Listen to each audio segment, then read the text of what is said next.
If someone offered you 3 wishes, what would you ask for? A fortune? A second chance? It's a tempting proposition, but in the dark world of Gothic fiction, the most generous offers often come with the most devastating hidden costs.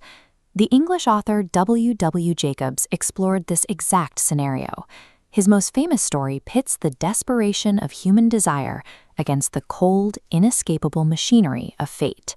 Jacobs found his inspiration in the industrial docks of London. He spent his early life surrounded by sailors and laborers, developing a style that blended seafaring grit with the eerie and the supernatural.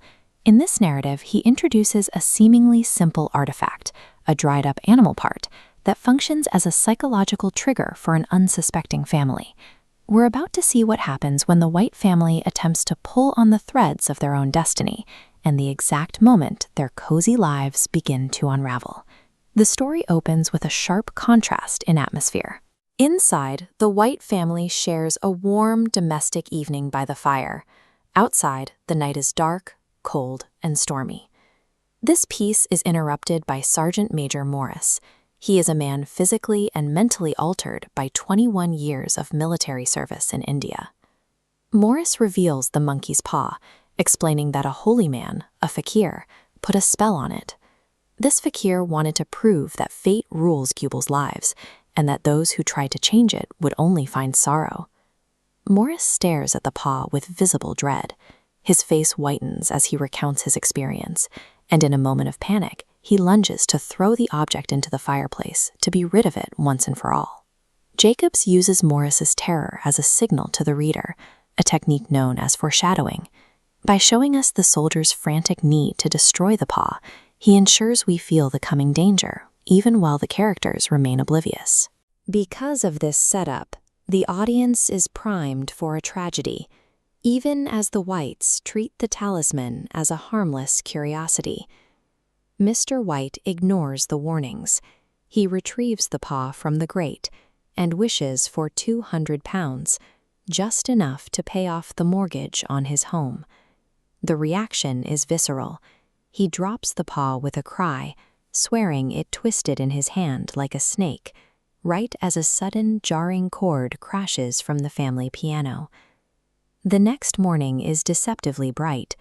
The family is mid-laugh, mocking the idea of the wish, until a representative from the Ma and Megan's factory appears at the gate. The messenger delivers the horrific news.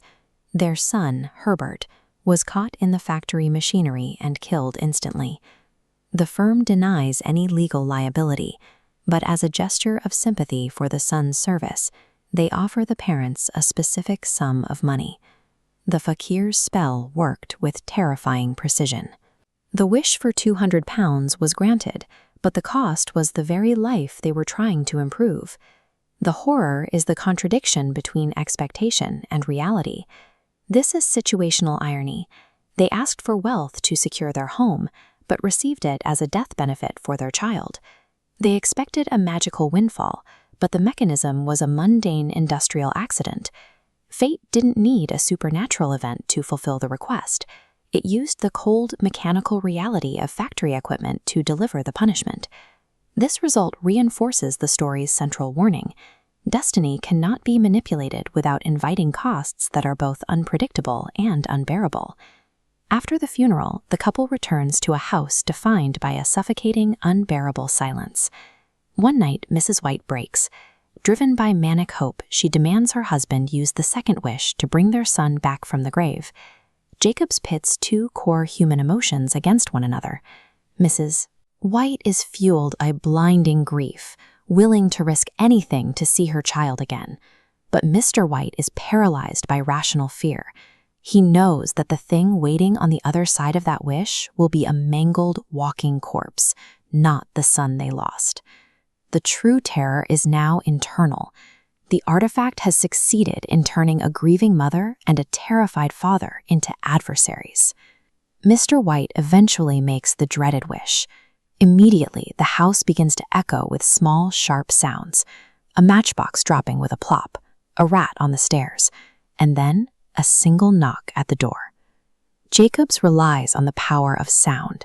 using onomatopoeic words like tick-tock, plop, and thump to make the silence feel heavy.